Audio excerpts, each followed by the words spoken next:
This batch of pink cocaine was recently seized by the Martin County Sheriff's Office. It was reportedly found in One Direction singer Liam Payne's system after his recent death. It's a deadly cocktail is what it is, and it's not surprising that he died as a result of this. The Martin County Sheriff says the name is misleading. There is no cocaine in this mixture. It's a combination of various hallucinogenics like MDMA, ketamine, and others. Every single batch will have a different grouping of drugs at different amounts. It's only a matter of time before fentanyl shows up. Sheriff Flowers says Narcan can't reverse the effects. It's not going to reverse the effects of MDMA. It's not going to reverse the effects of meth. It's only going to work on those opioids. I hope that nobody listening to this is tempted to use it. Listen to me. It's dangerous. You have no idea when you snort this or inject it or however you take it, what the effect will be. You're risking your life. According to a complaint filed earlier this year by producer Rodney Lil Rod Jones, Combs' employees were mandated to carry pink cocaine, as well as regular cocaine, ecstasy, marijuana, and GHB. We know what that is. It was important to defendant, ex-chief of staff Christina Coram, to have Mr. Combs' substance of choice immediately ready when he asks for it. Allegedly, Combs would take these substances himself and distribute them to his high-profile guests. Subsobers, just doing some light reading here about Sean Diddy Combs and what he was doing with pink cocaine. Because as we know, about a month ago, I talked about an interesting story about Maeve Marie Lathers, gorgeous Instagram model, just moved down to the Miami area, got herself involved with pink cocaine, and ended up unaliving 2 people. She was just a short, 10-minute drive from Sean Diddy Combs' Miami mansion down there in Florida. The likelihood that they're connected is pretty high. And not only that, but she was kind of intermingling herself with the lifestyles of the rich and famous down there. So it's only safe to assume she eventually came into the company of more famous people like Sean Combs and other people in the area. But we've got one that's even closer to Sean Combs this time. Something that just recently happened. Something on October 16th of this year. That's just 2 weeks ago, you guys. And something that some of you may have heard about, some of you may not have heard about. But we're talking about the story of Liam Payne, One Direction superstar who was found unalived after falling 3 stories, nearly 40 feet to his end. The crazy thing about this story, and the thing that's got everybody on the internet thinking of all these crazy conspiracy theories, is the fact that Liam Payne had multiple substances in his system, but he had large amounts of pink cocaine in his system and in the hotel room that he had fallen off the balcony of. This story is absolutely nuts, and it just gives more credence to my belief that Sean Combs has something more to do with this whole pink cocaine explosion. It's recently started exploding in cities like Miami, New York City, Los Angeles, and these are all places where Sean Combs is known to live. And if he has such a demand for it in his personal entourage, then what makes you think that he's not running some sort of illegitimate scheme behind closed doors? Maybe connected to Venezuelan cartels. Well, let's dive in because this one is a crazy one, you guys. Oh my God. Let me show you what I got. This beat is so hot.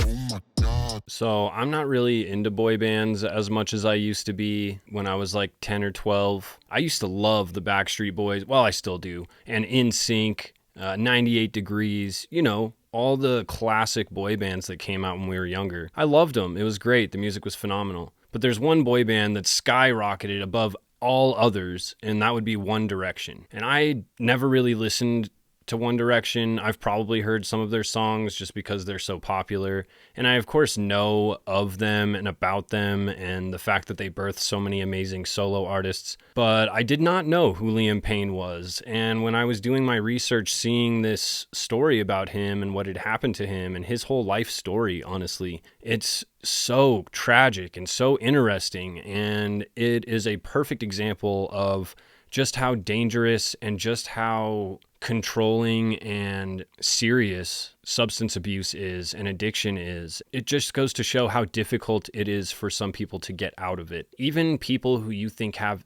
everything. Someone who's rich, someone who's famous, someone who has no reason to complain or be upset or be depressed. Somebody even like this can lose themselves to addiction, and we see it far too often, especially with these childhood stars, people who get famous when they're younger.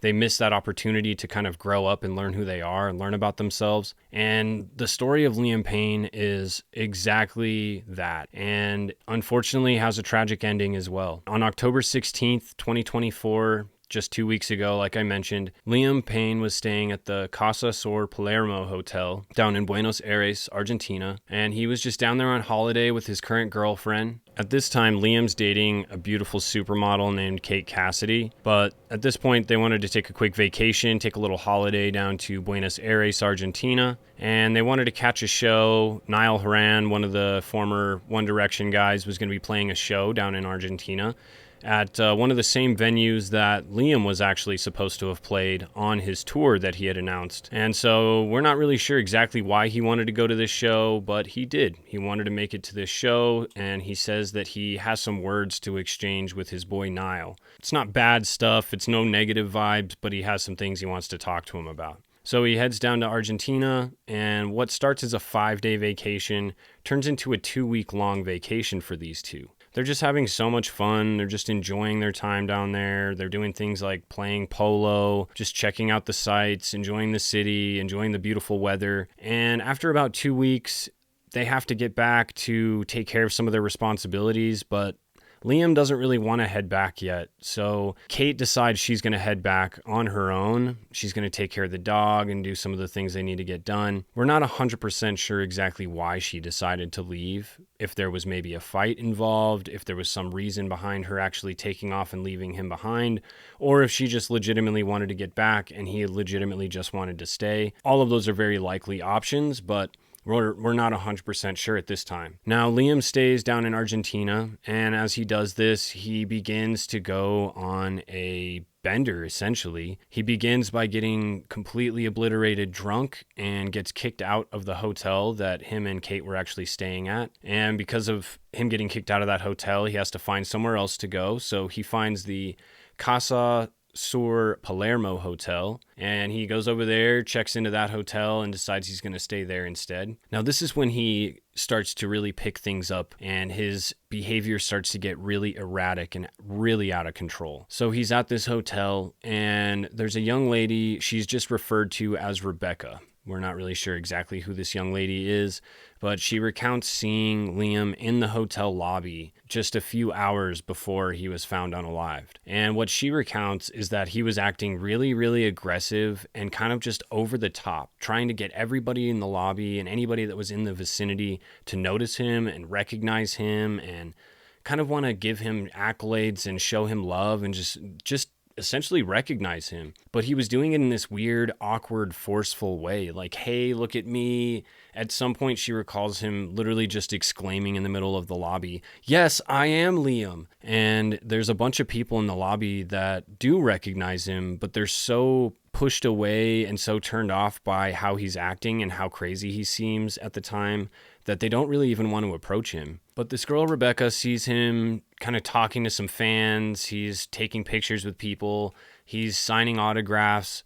But he's just kind of making a scene and kind of just drawing attention to himself in a really strange, awkward, uncomfortable way. And it's making it seem like he's obviously on something. He's out of his mind right now, and they're not really sure what, though. And at one point, he stumbles as if he's going to go back into the elevator, but he falls to the ground, and it actually takes the staff from the hotel to actually pick him up and walk him into the elevator, and then they get him back up to his room. He gets back up to his room. He stays up there for a little while, but he ends up coming back down to the lobby. And this Rebecca girl sees him come back down to the lobby, and at this point, he's got a laptop with him. He sits down over somewhere in the lobby, and he looks to be checking his email or doing something on his computer. Out of nowhere, this girl, Rebecca, says that he just freaks out, jumps up out of his seat, says, "Fuck this shit," and then he throws his computer on the ground and just smashes it into pieces. People are freaking out because they don't know what's going on. The only thing that this girl, Rebecca, can think to do is to just check on him. She's like, I want to make sure he's okay. Like, I don't know what he's dealing with or what he's going through, but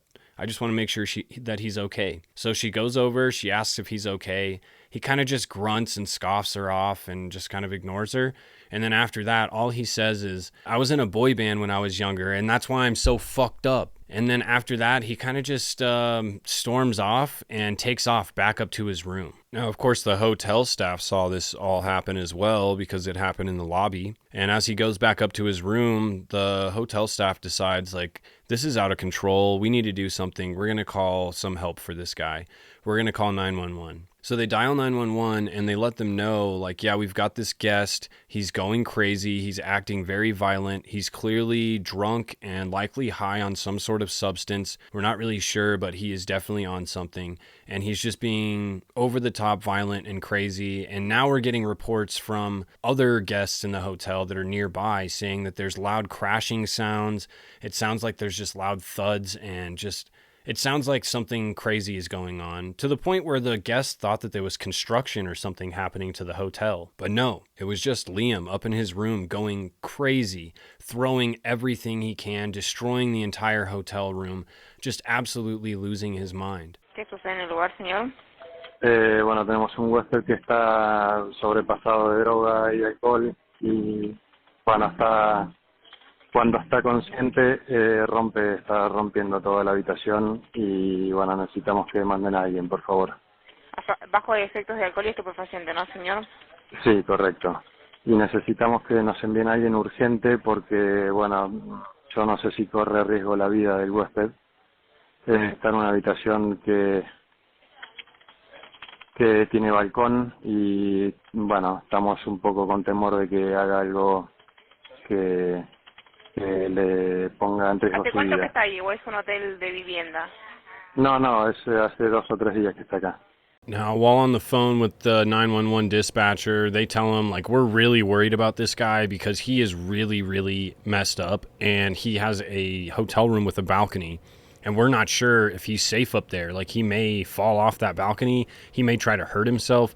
We're just not sure. We need you guys to hurry. But before an ambulance or any of the authorities arrive, unfortunately, Liam dove off of his 3rd-story balcony, falling 40 feet to his untimely unaliving. And it's said because of his injuries, he didn't have very many injuries to his hands or forearms or anything looking like he tried to brace his fall at all. So they think that he might have been very close to unconscious, if not, blacked out in some way. But regardless, they don't think that he was conscious when this happened because of how little he tried to break his own fall. Now, sure, open, closed, unaliving, self-unaliving case, no investigation needed. Wrong. No, there's very, very many questions surrounding this whole situation. Number 1, why? Why would he do this? Number 2, how on earth did he get to the point where he was ready to jump off of this balcony? The thing with Liam's passing that has everybody speculating and conspirizing and theorizing is the fact that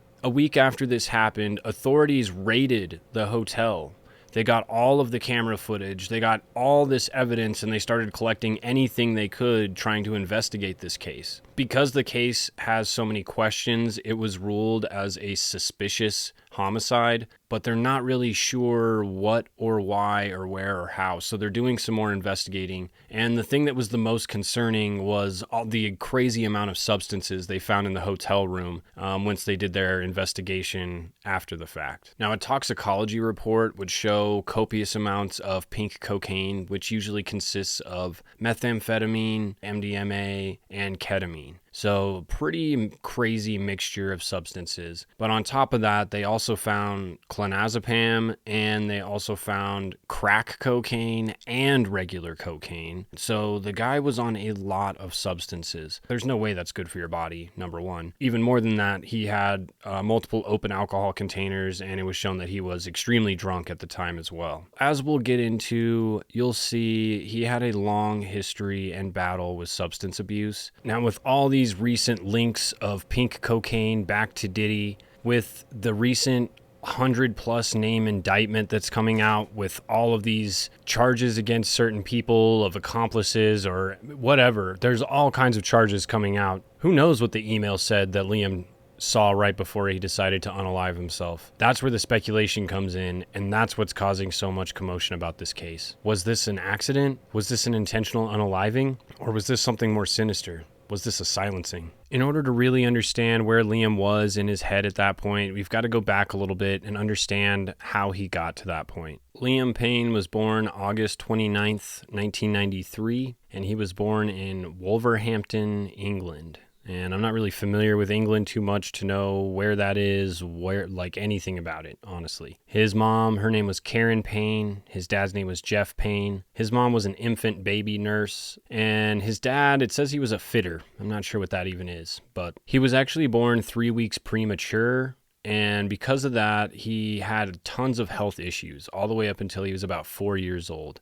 He was in and out of the hospital constantly. He was constantly being examined and doing all these tests and having all these things done to him, but he never ever got any answers as to what was actually wrong with him and causing him to be sick. It wasn't until they discovered that he had some scarring on one of his kidneys that they realized that that was causing his issues. So he went through this period where he actually had to take 32 shots in the morning and 32 shots at night just to help his kidney heal itself. So it sounds like he had a really difficult struggle through childhood in terms of being healthy, and just had a really awful experience going through probably a really traumatic experience dealing with these health issues. Liam has 2 older sisters, Nicole and Ruth Payne, and that would make him the youngest of the 3. Now, it sounds like they were able to figure out these health issues, and he actually turned out to be a really athletic young kid. He was a cross-country runner when he was in school, and it said that he was actually top 3 best 1,500-meter runner for the school that he ran for. Liam went to St. Peter's Collegiate School, which is like a college prep school,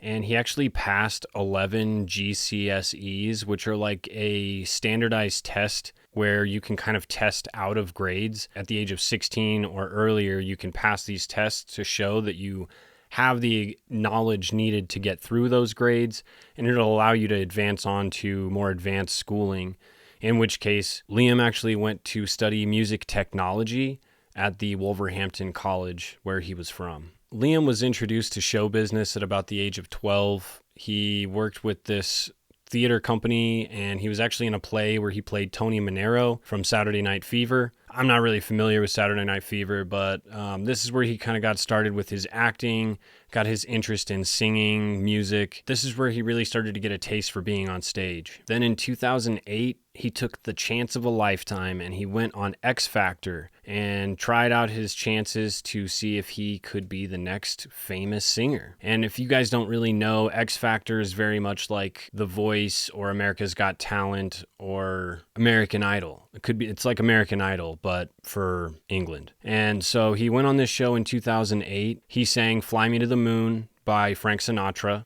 which got him through the first round.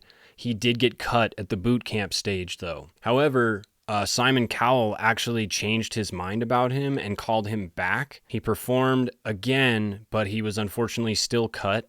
And Simon told him, like, look, I still like you. I think you need to come back in 2 years and you'll be more ready. And so that's exactly what Liam does. 2 years later, in 2010, he comes back for another audition. And this time he's 16 years old.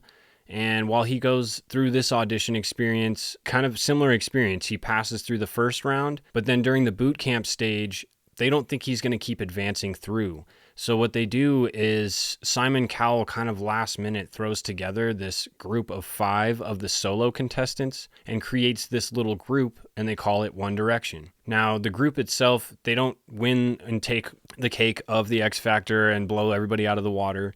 They take 3rd in the competition, but it gets these guys a start, and it gets them a little bit of a name from this show.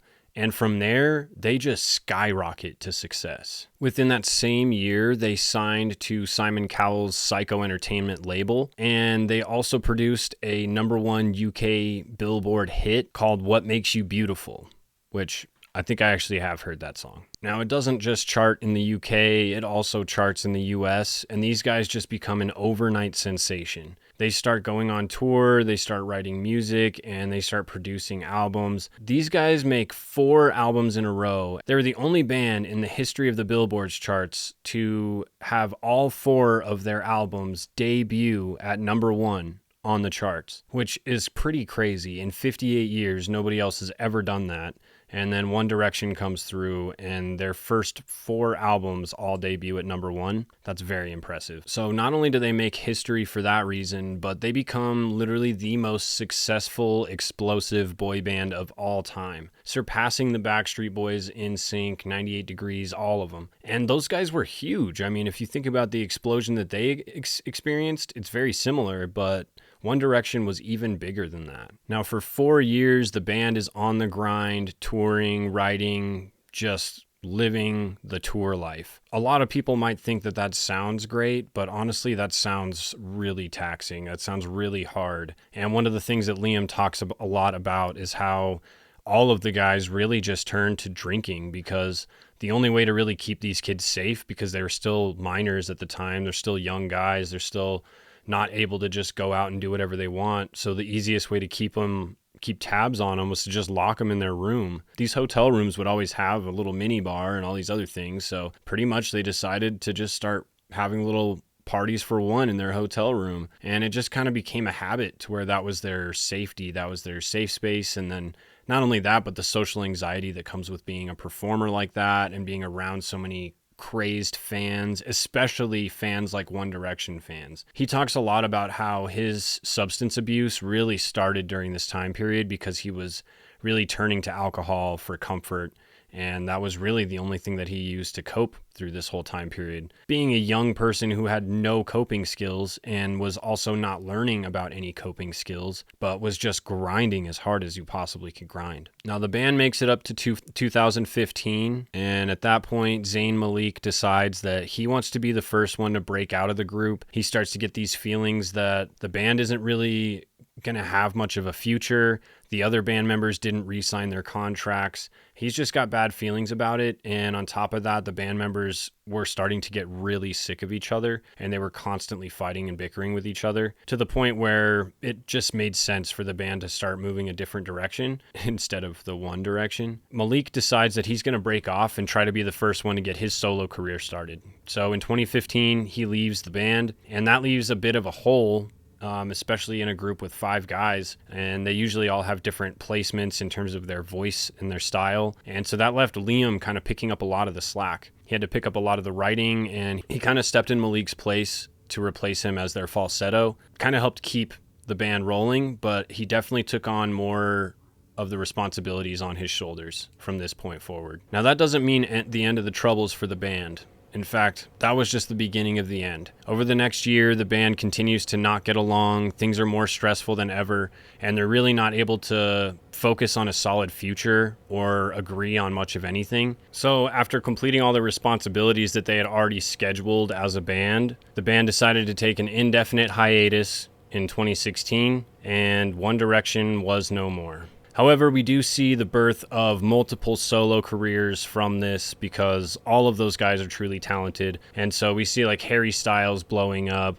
We see Niall Horan blowing up. And Liam also starts his own little solo career. And so sometime in 2015, he actually signs with a record label called Republic Records. Now, this is where one of the other ties with Diddy comes in, because Republic Records is an American record label in New York City. The parent company for Republic Records is Universal Music Group. Universal Music Group is where Sean Combs worked before starting Bad Boy Records. And up until 2015, Sean Combs would have been very much available to Liam Payne for sure, as a up-and-coming, successful young artist. And as we all know, Diddy loves really successful, promising young male artists. Now, to go even further with that, we know that Liam and Diddy crossed paths at some point because in 2017, Liam actually goes on the Graham Norton show and describes an experience that he had where he sees Diddy and Jay-Z, Leo DiCaprio, all these big names hanging out at a party.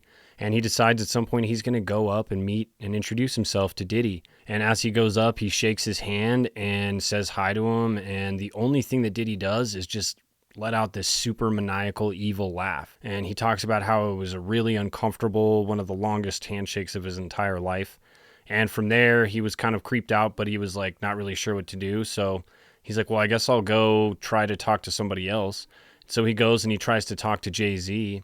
And as he leans in to talk to Jay-Z, Jay-Z's bodyguard just like shoves him out of the way. Like, you don't lean in to talk to Jay-Z, bruh. I had that with P. Diddy. I went over to say hello to P. Diddy and Jay-Z was there. I went over and I was trying to think who's the easy target in this scenario, who's the one that you go to say the hello, and I'm thinking, I saw him and get him to the Greek, I'm going to go over there and say hello to him. So I thought, P. Diddy. So I went out to shake his hand, and I shook his hand, and I was, oh, nice to meet you, and he's just going, But the longest handshake ever. And I'm like sat there just looking in P. Diddy's eyes like, when is this going to end? And then the worst of it happened.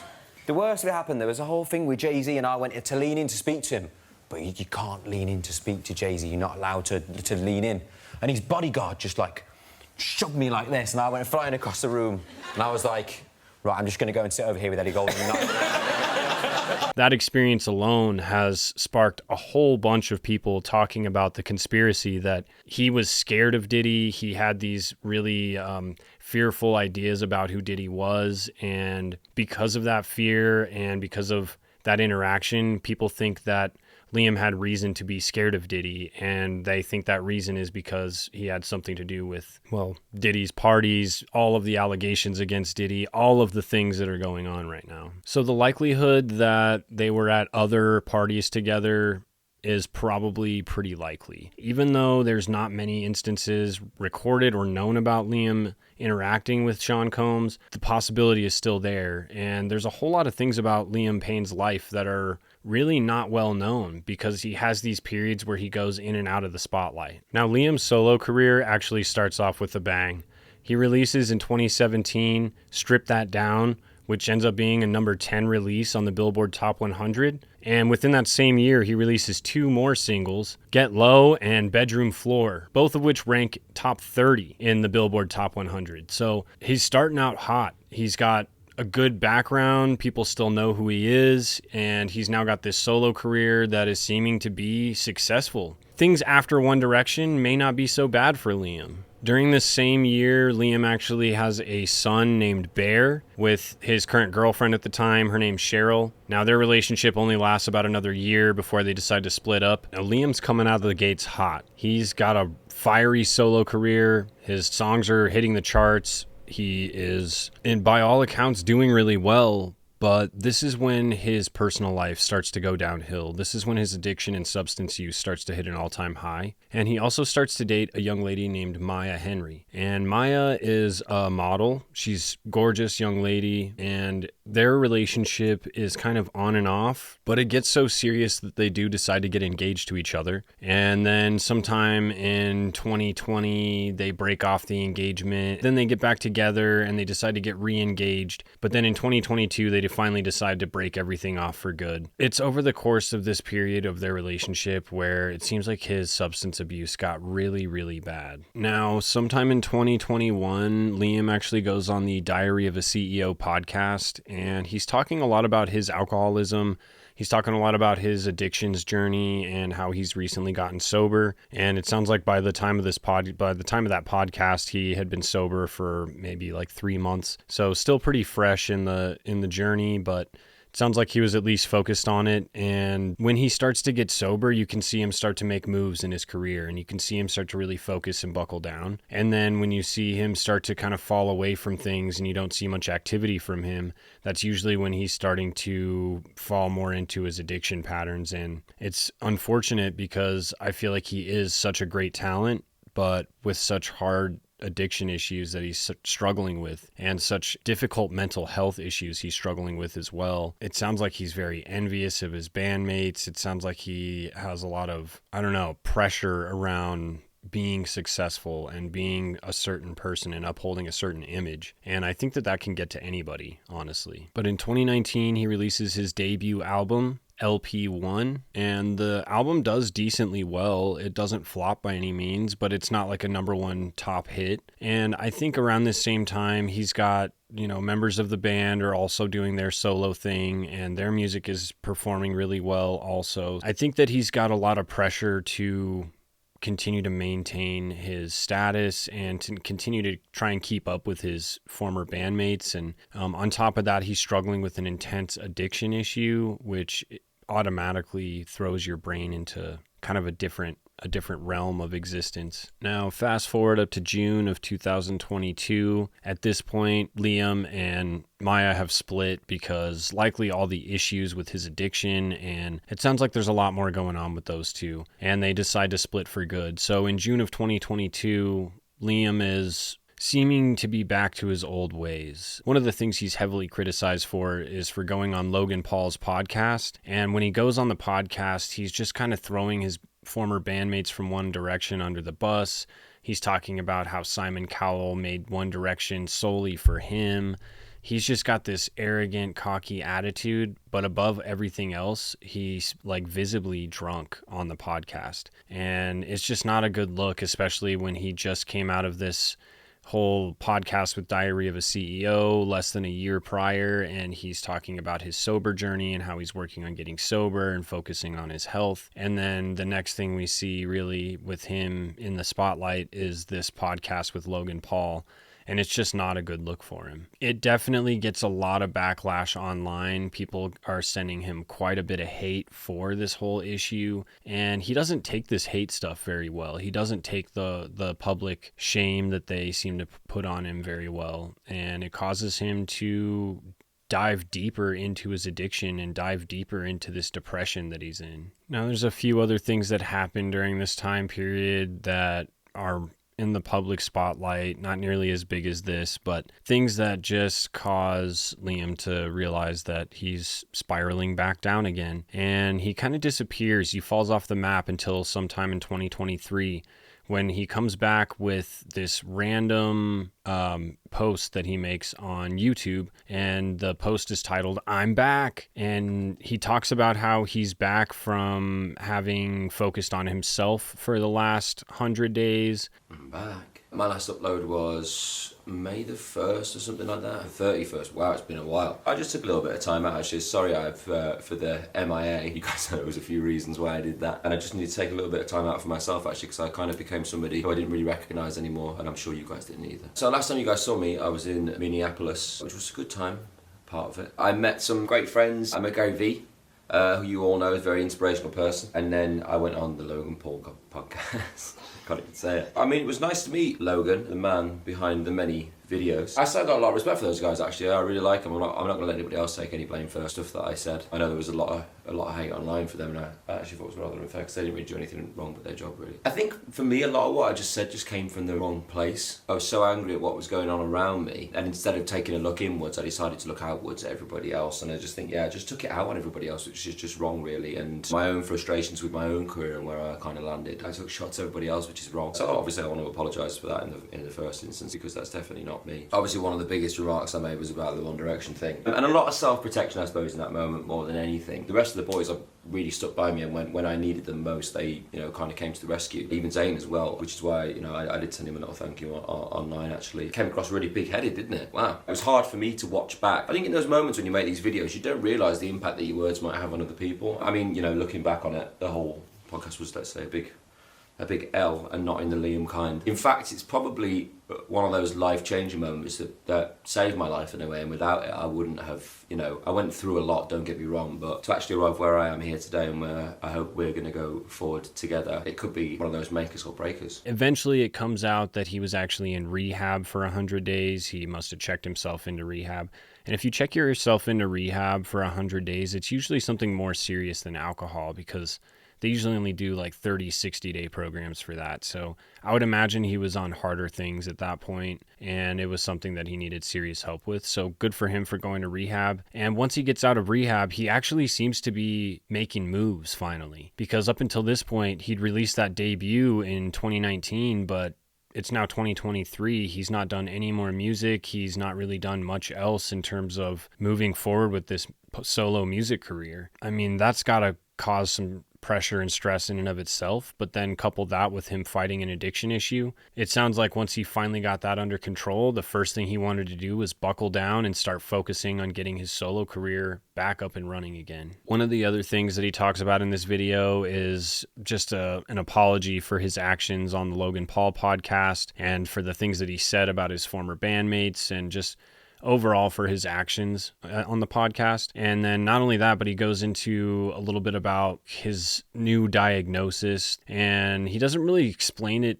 specifically, but he kind of just, I don't know, he kind of just rambles about some of the symptoms really more than anything. But based on what he's talking about, it sounds a lot like he was diagnosed with bipolar disorder. He basically talks about feeling super manic and making these really crazy, awful decisions, and then feeling super depressed. And then those are the feelings that causes him to dive deeper into these substance abusing tendencies. So it's, I mean, honestly, it's a really good revelation for him to have had, because bipolar disorder is a very debilitating disorder if you don't have it under control or even know about it. It can make you feel like you have no control or no handle on your own life. But to be fair, he looks really good in these videos. He looks motivated. He looks amped. And not only that, but he announces that he's going to pump out a second debut album, LP2. And then he also talks about how he's going to do a South American tour. However, a week before his South American tour is supposed to start, he goes to the hospital and he's admitted, we're not 100% sure, but the official story is that he was admitted for some sort of kidney issues. He had some sort of either kidney failure or some sort of kidney disease, something like that. And I mean, he does have a history with scarring on his kidneys, so it's very possible that that was true, but people speculate and wonder, was this just a cover-up for him having another substance abuse related episode and it landed him in the emergency room? To make matters worse, he ends up having to cancel his South American tour, and he goes online and makes a post saying he has to cancel the tour, and unfortunately his health is taking priority and he, can't go forward. It's the best thing for him to stay home and heal. And so he not only has to cancel the tour, but then 2 weeks later, he's back in the hospital with more kidney related issues. And so that's why everybody seems to wonder, is this really actual health issues, or is this something more self-caused and they're just covering up for him? They don't want to shame him. They don't want to out him for what's going on. So maybe they're just giving out a cover story. One of the things that struck me as a little strange in his videos was that he referred to himself as being unwell, which is usually what somebody would say when they are going through like withdrawal, as opposed to being actually sick. Just the terminology, the word choice that he made, it just sounds something like, I hate to say it, but like what a junkie would say. Yeah, I was sick. I was unwell. I haven't been feeling well. They just always say it in that kind of a way to make it seem like they're not withdrawing from substances. They're actually just feeling sick. And so the way that he phrased it, that's kind of how I felt, the same exact kind of feeling. Now, you'd expect to hear something from him or something after this, but nothing really. Like, it seems like he focused on his health, and then 3 weeks later, the next thing that anybody sees about him is he is filming a trip where he's traveling through Ireland in a van, and he's filming the trip, just documenting his experience. And I guess while he's driving, he gets pulled over for speeding, and this speeding ticket not only gets him a 293-pound fine, but it also gets him suspended from even being able to drive on this trip. It kind of just shows he's still being reckless, and so it's kind of up in the air as to what was really going on in his life at this point. There isn't really much activity until about December of 2023, and then we finally see an announcement, and he releases a new single, and that's really like the only activity we see from him. It was not something that was high on the charts. And unfortunately for him, it didn't really get a really great response. Not only that, but there wasn't really any promotion being done on it. It just seemed like nothing happened. Like the album dropped and then nothing. For it to not perform that well, I can imagine that was pretty crushing, especially with how he already seems to have these image issues and these self-confidence issues. So just another thing compounding on his life at this point that seems to be driving him more towards addiction. Then just a couple months later, Maya Henry actually announces in May of 2024 that she's going to be releasing a fictional book that is based on hers and Liam's relationship. And in this book, she talks a lot about different types of abuse and different types of just like mistreatment and just like the conditions that she was subjected to while dating him. And so this is just yet another blow to his reputation, his career, his image. It doesn't sound like he took these things very well. Now, by this point, he's already dating Kate Cassidy, so he's been with her for a couple months now, and a lot of the videos that he's seen with her, it doesn't seem like he's really excited to be there. He just seems kind of aloof, kind of irritated. It just seems like maybe he's not feeling like himself, that's for sure. And a lot of speculation says that he seemed like he might have been using again. The next real break that Liam got wasn't until August of 2024. He was actually going to be part of the one of the 3 hosts for a show called Building a Band, where they try and put together these super bands out of these different singers. And so this was going to be a really good opportunity for him, and it sounded like it was going to be his next big break. Unfortunately, that kind of put a halt on any sort of production on his album being released anytime in the near future. And so in September of 2024, he actually got notice from the record label that his album was kind of being shelved for the time being. And they also had another project that was supposed to be going on at the time, which would have been like a One Direction kind of like a reunion tour. And he was supposed to be headwaying that project, but for whatever reason, they shelved that project as well. Maybe because they were feeling like he just wasn't reliable. They couldn't put a lot of confidence in him to actually be there and be what they need for those projects to actually be successful. I mean, addiction is, that's like one of the main things with it. You're just not reliable. You can't keep promises to yourself, let alone to other people. But by this point, he's feeling amazingly frustrated. The only real answer to things, it seems like, is to just get away. So him and Kate decide they're going to take a 5-day vacation, and on the 30th of September they decide to head down to Buenos Aires in Argentina. And this is where he was supposed to be touring before his tour got canceled and he ended up in the hospital with his kidney stuff. And so I don't know why he necessarily chose to go down there. What he says his reason was to go see Niall Horan play down in Argentina. And he was actually playing, like I had mentioned before, at the same arena that Liam was supposed to be playing at when he had scheduled his tour. So maybe there was a little bit of resentment there. Who really knows his actual reasoning for wanting to go down there? But him and Kate spend a few days just enjoying the scenery, playing polo, hanging out with each other, laughing, goofing around, sleeping in. And there's some videos that he posts talking a lot about just how chill and like easygoing the whole experience has been. They do end up going to see Niall perform. He's super stoked. He posts a bunch of pictures and shows his support for his, former bandmate and friend.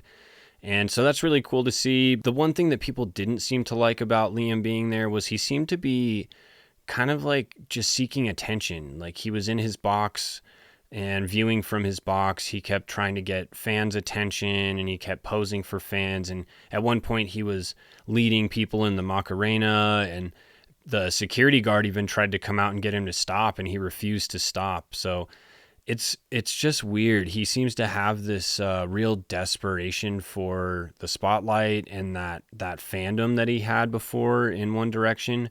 And I think now that he's lost that, it seems like he's experiencing a lot of feelings around that, a lot of trauma maybe around that. And it's something that he really is seeming to have a hard time with. A lot of people even speculate that the only reason he even went down to Niall's show was so that he could, engage with some of the fan base, because he knows that anytime he engages with any one of the other members from One Direction, it's a media frenzy and social media blows up and it's an instant sensation for him, and he's able to kind of get his name and face back out in the media. I think he has a whole lot of, jealous feelings at this point about his bandmates being successful, but him not being as successful and having these deep struggles with addiction. Now, maybe they just weren't ready to return back to the real world. We're not really sure why, but this 5-day vacation turns into a 12-day vacation. And like I mentioned before, Kate Cassidy has to leave sooner than Liam does.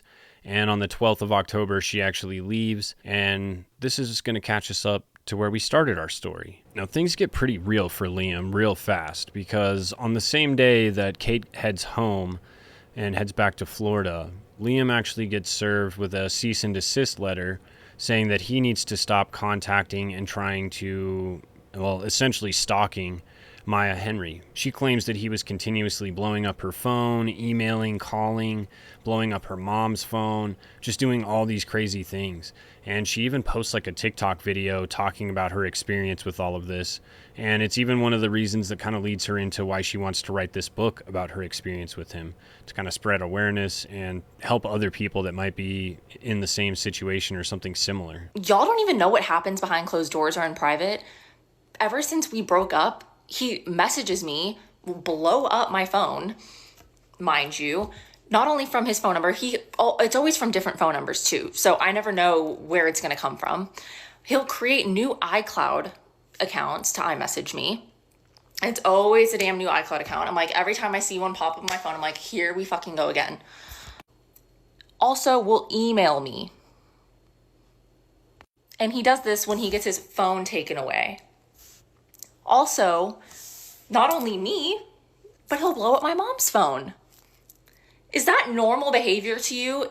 But I'm crazy for making a 5-second TikTok about something that he brought to the internet. He has all these people on his damn Snapchat, which he has for years apparently, that he messages or whatever, and on Instagram. And he says that he preys on One Direction fans because they will always be loyal to him and they won't tell on him. They're never gonna realize what they've done is bad, or they do realize, but they know that they can get away with it, which is what has happened to him for so many damn years.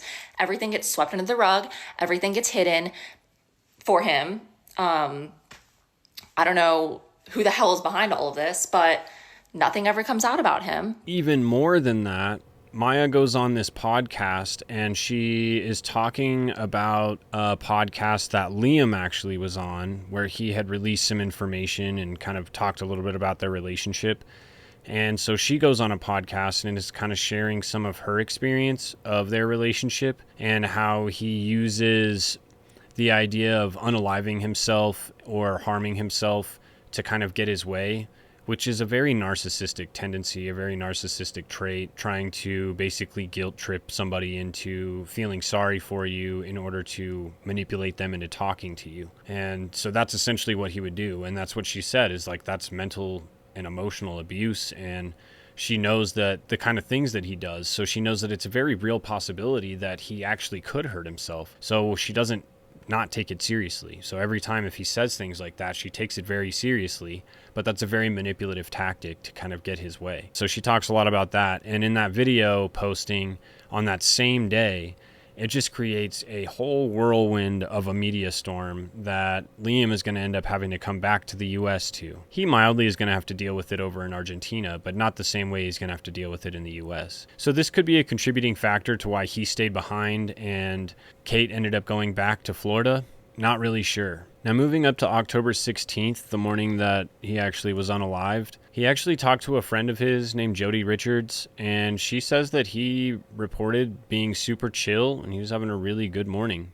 He was looking forward to the day. He said it was a really beautiful day and he was just looking forward to it. So she said that nothing really seemed out of place, didn't seem out of the ordinary, and there was no visible signs that would have clued her in to the fact that he was going to do the things that he did later that day. So that leads us to wonder, like, what happened in those hours of time that he just snapped, and what happened that he decided to jump off this balcony. What most people speculate is it had a lot to do with whatever this email was that he got when he was in the lobby of the hotel. The girl, Rebecca, that had seen him on his computer said that it looked as if he had read some sort of email or some sort of form and realized that it made him really mad, and that's when he proceeded to smash the laptop on the ground and said, "Fuck this shit," and then stormed off. In the lobby, just waiting for some people to arrive, and that's when we had multiple encounters with Liam.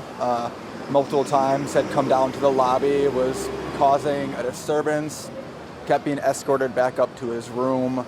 There was an incident where he was very frustrated and was smashing his laptop in the lobby. And then the final time he came back down, he actually passed out in the lobby of the hotel, looked like convulsing a little bit, and had to be physically taken back up to his room.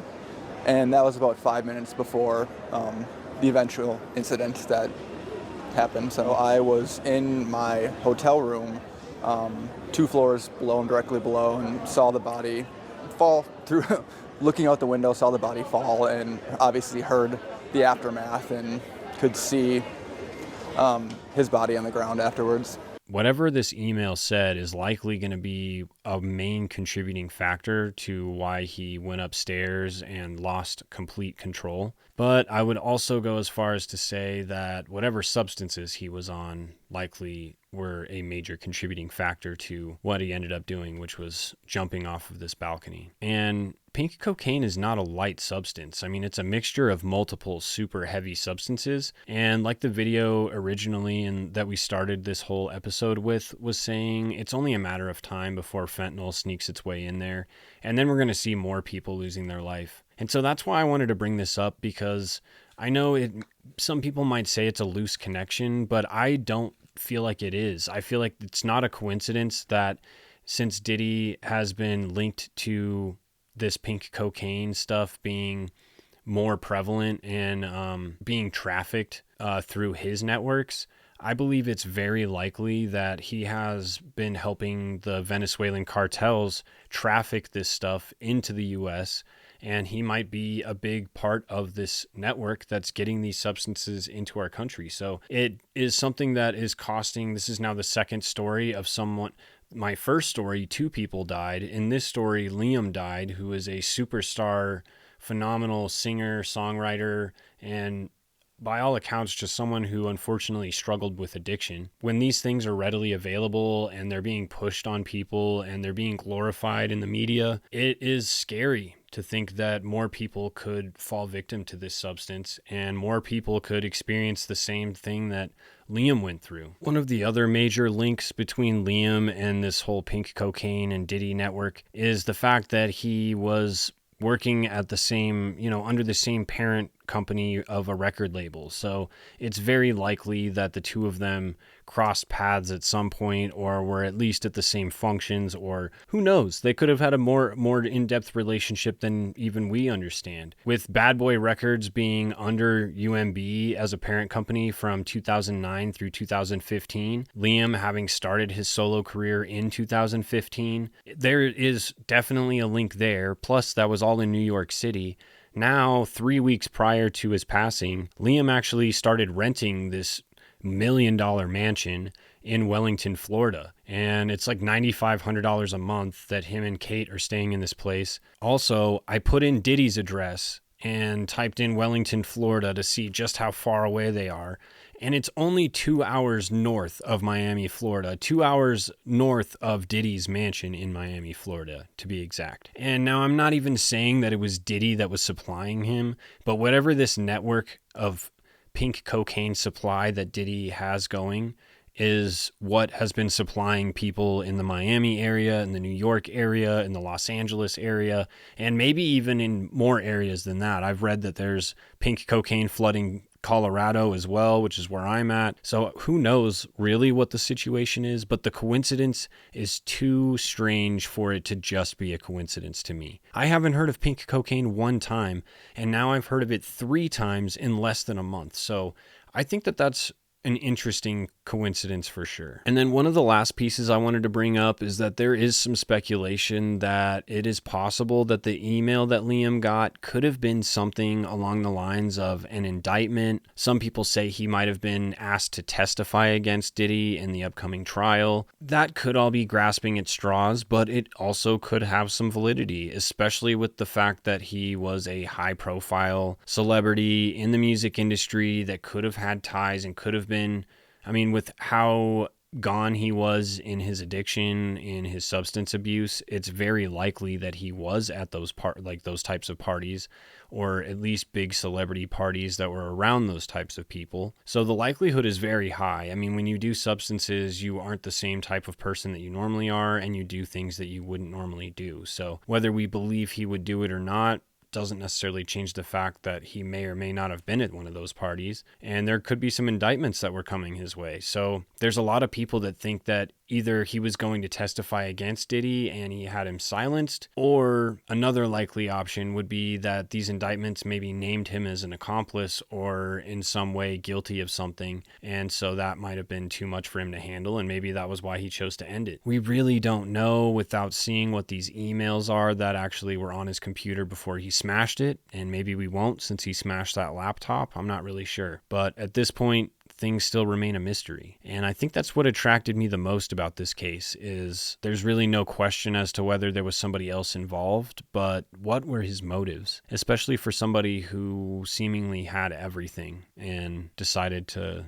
throw it all away, and their substance use eventually led to their ultimate downfall. But pink cocaine is not actually that cool of a substance, and it's something to be very wary of. It's something to be very cautious of if you're out and you get approached by somebody who has it. It's just, you can't really trust the substances you're doing anymore, and with fentanyl being so prevalent now, it's almost too scary to even want to try any sort of powdered substances or any substances really. It's hard to want to go out and do that because the likelihood that there's something that I don't want in there is very high. And so I mean, if you guys are taking substances, just be mindful of that, be careful. And I mean, these things are not to be taken lightly, and they can cause serious side effects, including unaliving. It is pretty obvious that Liam struggled with addiction, and at that point in time, he did have a mountain of shit on his plate. It seemed like the daunting pressure and thought of all the negative publicity and all the negativity he was going to have to face headed back to the United States might have been mounting up. And then on top of that, some speculate that he might have lost his music deal, which could have been the email that he got. The music deal he had for his new album to be released actually got taken away, and they let him go from the label. And then on top of that, there's also rumors that his publicist left him just shortly before this all happened. So he could have just been experiencing an ultra low moment in his bipolar disorder, coupled with all of these mounting just struggles and stressors. It could have just been what made him snap, on top of all the substance use, because, I mean, clearly there was a lot of substances being used that day. But what do you guys think? I want to know what you guys think about this case. I want to know what you think about the Diddy stuff. I want to know what you guys think about this whole pink cocaine explosion, because everybody says it's been around for forever, but I disagree. Like, I think it's still a fairly new thing, and I think fairly new can be a relative term. I think within the last 5 to 10 years, this stuff has been popping up, but it has only recently started to gain any sort of media or any national attention. Most of that is due to the Diddy allegations, but we're starting to see all these instances where pink cocaine is popping up, and I hate to say it, but a lot of the time it's from Florida or surrounding areas. But there's allegations that Diddy's working with the Venezuelan cartel, bringing the stuff in. And so who knows what the truth is? We might find out coming soon with all these indictments and all the charges that are, coming to trial soon. But honestly, we won't really know until that happens. But I really appreciate you guys sitting and hanging out with me for this long. And if you need another sobering story, I will put another one right here. And if you need to watch all of them, I'm going to put a playlist right here that has all of my sobering stories so you can binge watch them all. And that's how you can help me the best, because when you binge watch for a creator, YouTube realizes, man, this creator really keeps people on YouTube for a while, and they'll push my videos out more and they'll recommend them to more people. So if you guys want to support the channel, that's how you can do that for free. And I really do appreciate each and every one of you guys. But until next time, thanks for hanging out with me. And as always, comment down below what you think. If you have any case ideas, let me know. But until next time, later, sobers. Oh my God. Let me show you what